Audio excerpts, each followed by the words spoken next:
Arkansas's most abundant natural resource provides the core asset for Deltic Timber Corporation.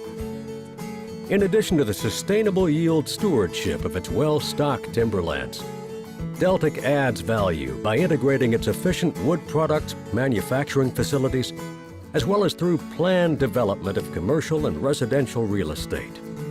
Deltic Timber Corporation, creating value for a growing Arkansas. Changes to the state's workforce program, new jobs for Northeast Arkansas, upping the minimum wage. There's no shortage of conversations about jobs and the economy. Joining Scott Inman, Janelle Lilly, and me to talk business and politics is Grant Tennille, director of the Arkansas Economic Development Commission. Welcome to the program. Thanks for being here. Thank you all for having me. It's always fun to sit down with this group. I don't know about that, but we're going to let Janelle have first crack at you. Okay. Yeah, well, I want to talk about AEDC's, the changes that are coming to the workforce program after the compromise to secure the 27th vote from Senator English. So tell me a little bit about what we can expect those changes to look like and when they'll start. Well, first I want to give Senator English a whole lot of credit.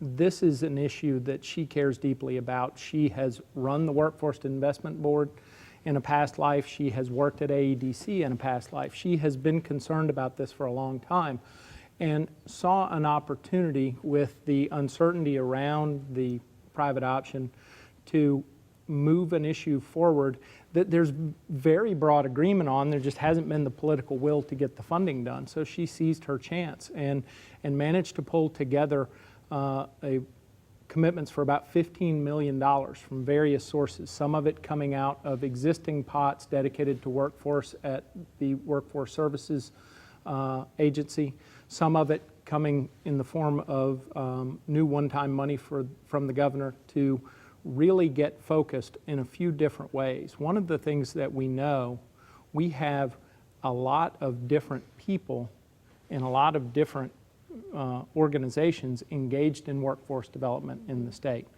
A lot of it's duplicative. Some of it isn't as strong as it needs to be, and we're trying to do too much in too many places with too little resource. Are there 30,000 jobs, though? That's the number that keeps getting thrown around. That's what the chamber has been saying for quite a while, that they think there may be as many as 30 and maybe a few more jobs available in Arkansas that can't be filled because workers lack the skill. Well, this pot is going to enable us to say, okay, boys, we've got the money now. Tell us where the jobs are, tell us what the skills need to look like, and we're going to train people specifically for these jobs. So we're hoping, we're calling it the Fast Track program because we're hoping that it's going to present an opportunity for a fast track to employment for a number of Arkansans. Let's talk about another topic that just wrapped up with this fiscal session right here, the Quick Action Closing Fund for the state of Arkansas. This has kind of been a pot of money that the governor's been able to use for to incentivize companies to come here.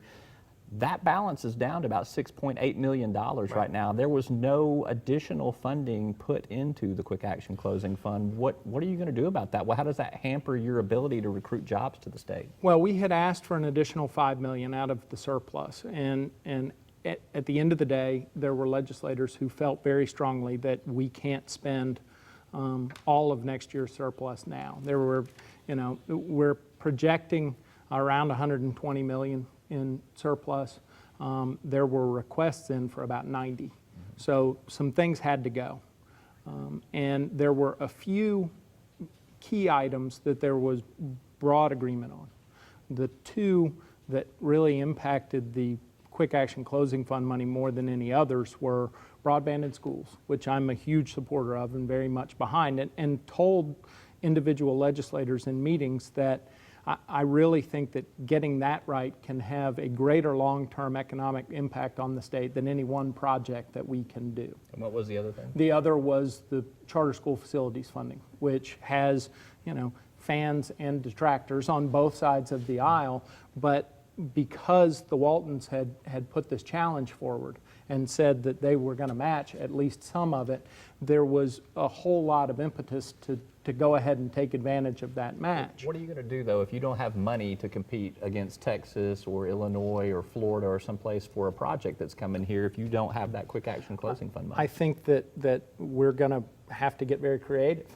And I'm worried about it. I'll tell you, I'm worried about it right now. The one option that we have that we're going to begin to exercise, there is an amount of money from the Quick Action Closing Fund that has been promised to projects over the course of the last, some of them, a few years old now. And for whatever reason, the companies haven't moved forward on the projects. We've kept the commitment. It sits in the You're going to ask box for the money back? Well, what we are going to do is begin to communicate to those companies that we need to see a plan for how you're going to spend this money beginning in this next fiscal year. And if you're not ready, we may deobligate that money to you and come back in the 15 fiscal cycle when hopefully we'll have more money and make those obligations again. Now, real quick, I know you're concerned with bringing higher paying jobs to the state, but I do want to spend a little time on talking about the lower paying ones. Sure. And there's a proposal to raise the state's minimum wage from $6.25 an hour over the next 3 years to $8.50 an hour. That proposal may make the ballot. Do you have a stand on that? Well, it's funny. I had a canvasser show up at my house yesterday afternoon and knock on the door and ask for my signature, and I signed it.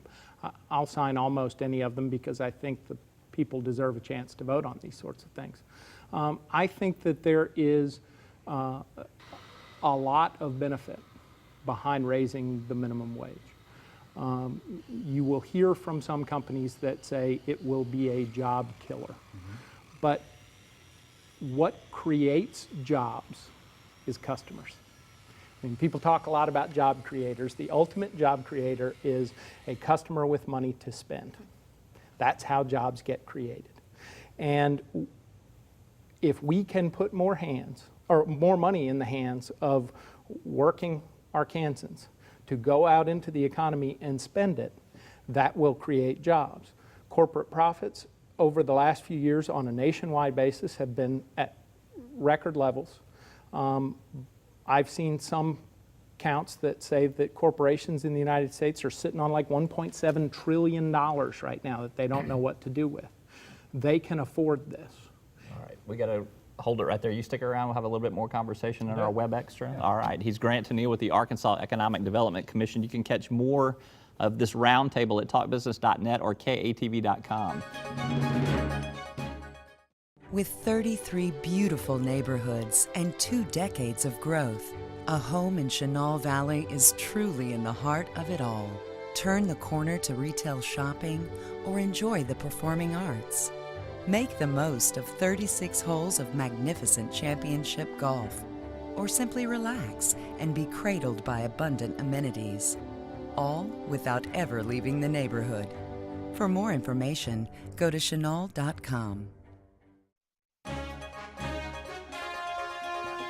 And welcome back to our Web Extra. Scott Inman, Janelle Lilly joining me with Arkansas Economic Development Commission Director Grant Tennille, who was admitting that he signed the minimum wage petition when they came to his door. A marijuana proposal is coming to your door next, I think. So I'll probably you'll sign anything. too. So we'll go. Scott, follow on up there. Well, you talked about, and you made a good case for raising it, and you talked about how some employers say it's a job killer. What about the employers you interact with? I mean, is that something that has been brought up in discussion at all? I think that the reaction from employers is mixed. I think there are employers, both in Arkansas and around the country, who feel like it's something that the country can afford, that the state can afford, and that is necessary to grow the economy.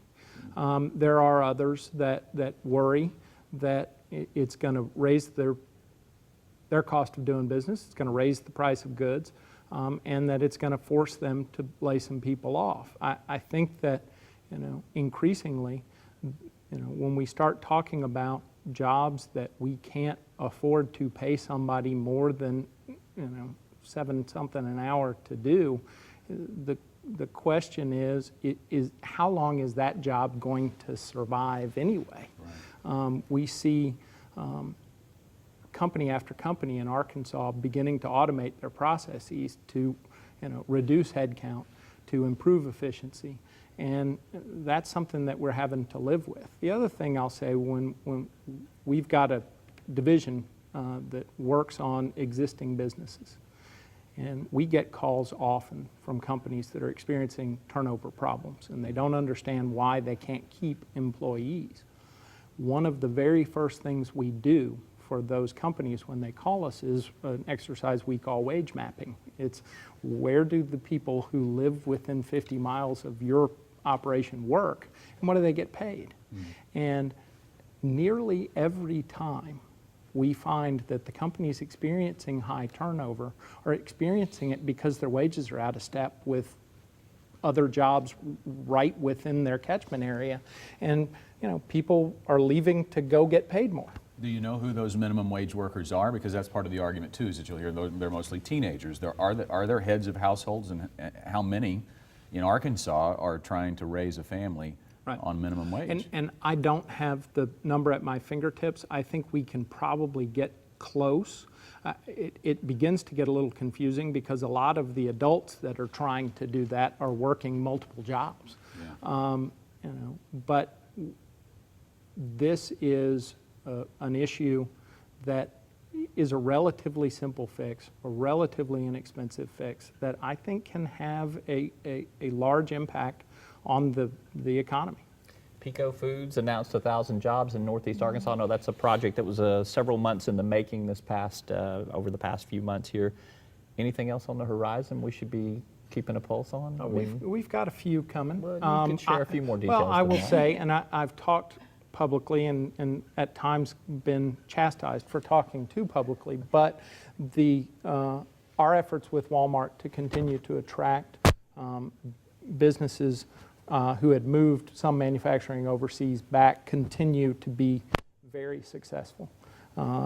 They are smaller companies, but they're bringing back investment, bringing back jobs, and bringing back good jobs. And we've probably here in Arkansas closed more of those deals than any other state. Anybody got anything else? We got the guy on the hot seat. Well, you were talking about. I mean, I'm really not to get all the way back to minimum wage, but I did want to talk a little bit about Pulaski Tech. There was the millage vote that failed. 3-1. It was a huge margin. Yeah, and I'm on your website and I see 22 two-year schools in Arkansas. Can you give us an idea of how they operate? Do most of those, all of those, operate without a millage, and what are they missing out by seeing that vote fail? Well, I think that yes, most of them are operating. Some of them have millage, but the vast majority of their money still comes through state revenue from tax dollars. And one of the things that will be part of this workforce realignment effort brings it right back along to it. Is to try and make sure that we're funding them properly.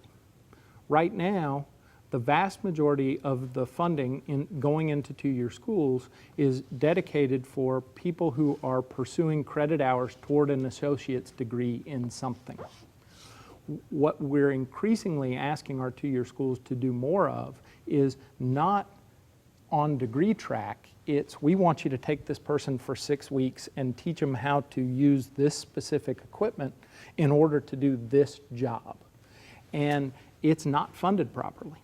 And that's one of the things that we'll be working on. But one of the things the Department of Higher Education is going to be the evaluators, as I understand it, of that. When is that evaluation? Is there a deadline on it? Well, they do one on an annual basis. We're talking about trying to expand some of the questions that we're asking this time, and we're working on that as we speak. We're going to need to begin to roll all of this stuff out, probably in the June timeframe. And we're working with the Association of Two-Year Schools, with the Department of Higher Ed, and with the legislature.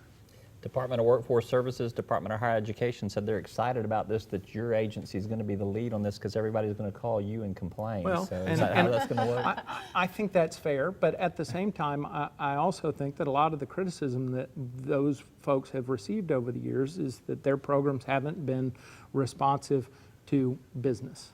And they've now put the onus on me to try and make those programs more responsive to business. And it's time for us to put the onus back on business a little bit to say, it's not enough to say we can't find the people. We're going to put the money together. You're going to have to get involved in designing and supporting the training programs to create the employees you need. All right, we got to wrap it up because we'll eat up all the bandwidth for the internet if we keep going with Grant Tennille, Arkansas Economic Development Commission. Thank you for being with us.